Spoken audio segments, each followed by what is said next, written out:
We have all seen the AI workflows in the past years or so in the architecture space. Are they going to replace architects or are they just hype? Let's dive into this new architecture workflow that I'm going to share with you today. So right here, I'm inside Synaps.app, by the way, which you can check for absolutely free in the link in the description. And this is an apartment layout which has been fully drawn on the web. I'm going to show you exactly how. So basically, just to show a bit of the basic drafting in order to use the AI later on, you can basically choose a wall here.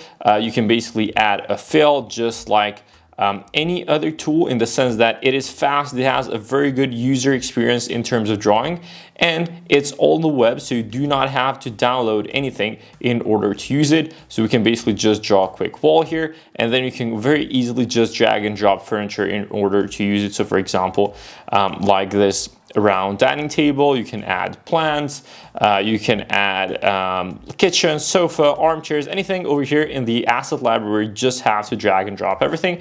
And then obviously you can just add hatches as well, so you can stylize it. So we can just add a room right here, and we can just obviously change the fill of it. We can just go to hatch. We can just leave it a herringbone flooring. We can lower the scale and everything else. And I'll just send the flooring to back, right? So these are just some of the basic features. Obviously, we can add openings as well, doors, walls, all on the web. As you can see, very fast and easy to use. So even if you have to do documentation, you can do that. However, where this tool actually also shines and supplements the whole workflow in terms of the drawing is with the AI features. So for example, if we go ahead and draw a rectangle, I will actually make a white fill. And let's say this is an 8.7 by 9.2 rectangle. Then we can also switch this to a floor plan generator, and we can type in 2-bedroom apartment. While we have the rectangle selected, we can click send, and in about 3 seconds, we'll have a floor plan automatically generated for us with AI. So then we're going to have something like this show up, which is a full floor plan, which doesn't make complete sense in the way that it is laid out right now. However, it is fully editable, as you can see, so we can move walls around. And this is still in beta mode, by the way, so this is not like a final production of the floor plan generation. However, you can see that it would actually allow you to test out multiple options pretty quickly. And it is faster than drafting this manually, even though the function doesn't make sense yet, because this is getting updated very quickly from what I heard. And then basically from this, like, you can imagine just how fast this was generated, and you can imagine how fast this could be applicable within a full apartment block. And basically you can generate 5 or 6 units within seconds. So now let me go back here, and I want to show you one of the features that actually helps a lot in terms of experimenting with design. And overall, what I would like to say is that, as you can see, I mean, I don't expect architects to be fully replaced in the soonish time, in the sense that, like, it's not like there's still going to need to be permits, and there's still, you know, compliance, code compliance, and everything else, which AI is really helping with. But I mean, for home renovations, for like decoration, maybe even small residential projects, which is most of the market, I think that sort of, let's say, replacement is going to come sooner than for like commercial architecture, or I guess like airports, museums, and stuff like that, which AI is still going to supplement, but not fully replace architects, in my opinion, because there's a sense of trust and checking that has to happen within those larger projects. Let me show you something very quickly. If we go here at the camera tool, I can just place it once for the starting point, and then another time for the angle in which we're going to capture the kitchen. We can go ahead and increase the focal length to about 24 millimeters. And if I click live preview, you're going to see that it has already done a 3D model of this just by drawing in 2D previously. So we didn't even have to do any 3D modeling. So now what I can do, I can basically go ahead, switch to image generation, and I'm going to type in render this room bare white as it is, keeping the structure 100% there and the scale too. So the reason why I'm not specifying that this is a kitchen and going into a lot of detail is because AI is a lot better at adding stuff later on rather than removing. So we're going to go from the most basic layer, so like just a white model, and then add stuff on top of it as we go. So for example, in 9.8 seconds, we can go just from placing a camera on the floor plan from 2D to an actual 3D view right here. So now that we have this, what we can do then is we can say add an L-shaped kitchen in this render.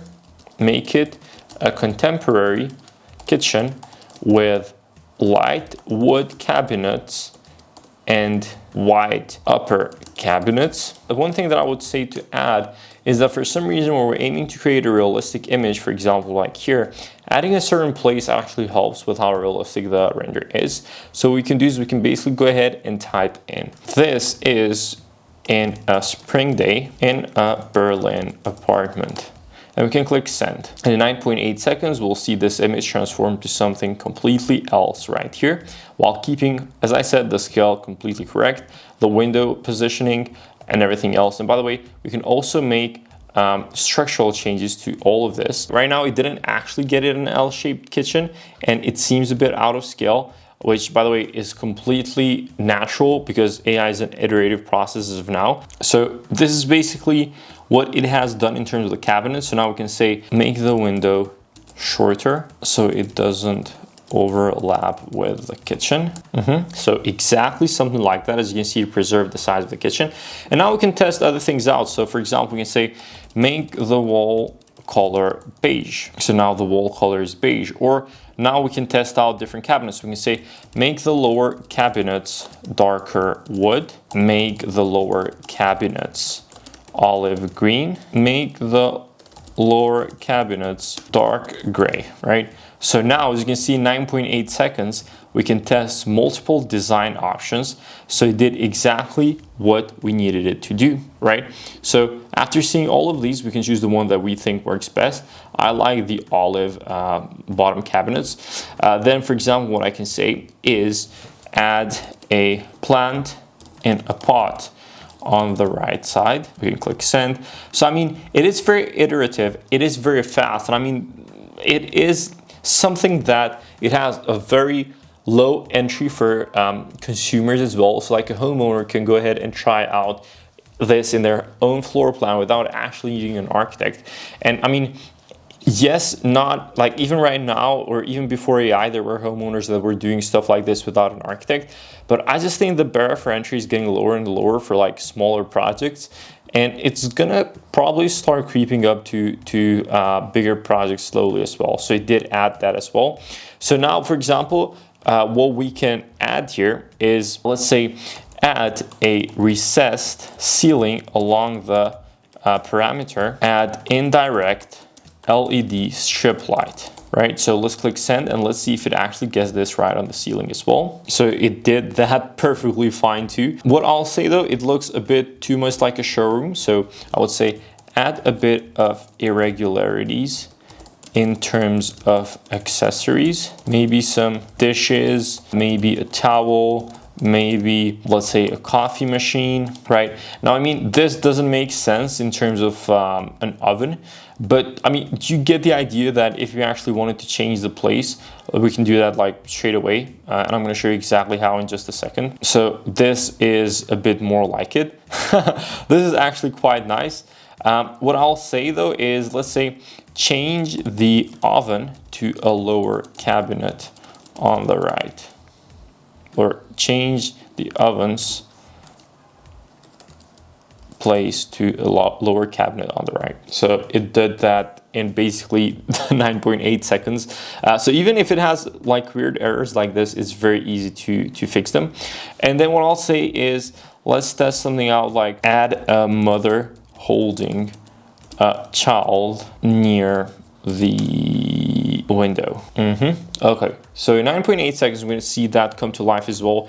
And this is exactly how we went just from a simple 2D floor plan without having to 3D model anything. We went to a wide bay render. We went from these materials, we tested them out, changed the wall colors, added more stuff, and basically went to this, which is something which I think is pretty nice overall. So we can also change the flooring. So we can say, make the flooring dark herringbone, right? And by the way, Something else which is very cool as well, which I've shown in other videos, is that you can also attach actual textures here in the prompt bar, click send, and you can do specific materials or even specific furniture very easily. So I did the herringbone flooring as well right here, which I think is awesome. Okay, so this is only part of the workflow here with Synapse and only part of the AI capabilities that it has. If you want to see more in terms of what it has to offer, and if you're actually worried if AI is going to replace you, I would highly advise you go ahead and watch the free course that I've created right here.